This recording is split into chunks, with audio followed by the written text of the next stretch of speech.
Com o crescimento base de 3,5% do PIB esse ano e considerando os leilões e a reforma administrativa, o mercado não está muito pessimista em relação ao PIB de 2022? Não é questão de ser pessimista, é questão de ser pragmático, porque reformas são do âmbito político. E tudo que é do âmbito político vem daquilo que a gente chama de imponderável. Não pode ser medido, não pode ser mensurado, não pode ser calculado. Se a gente colocar na conta um delta, um beta, alguma coisa parecida relacionado à questão política, fica louco.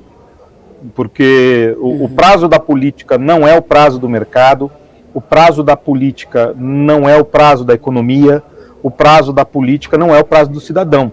Eles têm um prazo completamente adverso a isso, muito mais voltado aos próprios interesses.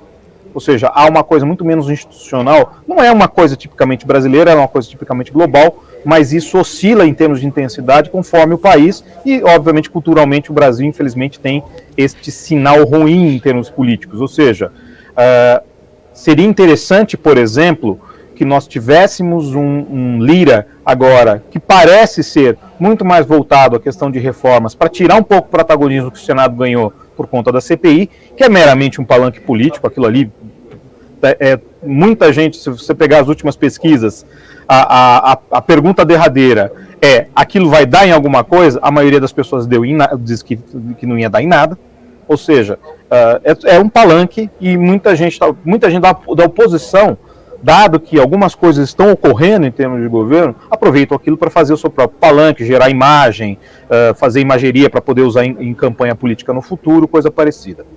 Mas a questão de reformas é entender se esse ímpeto reformista do Lira, ele se conuda com a realidade, se ele continua, se ele pega tração, se a reforma administrativa pega tração, se a reforma tributária, mesmo fatiada, vai conseguir sair alguma coisa com 5 capítulos, conforme diz com o Ministério da Economia.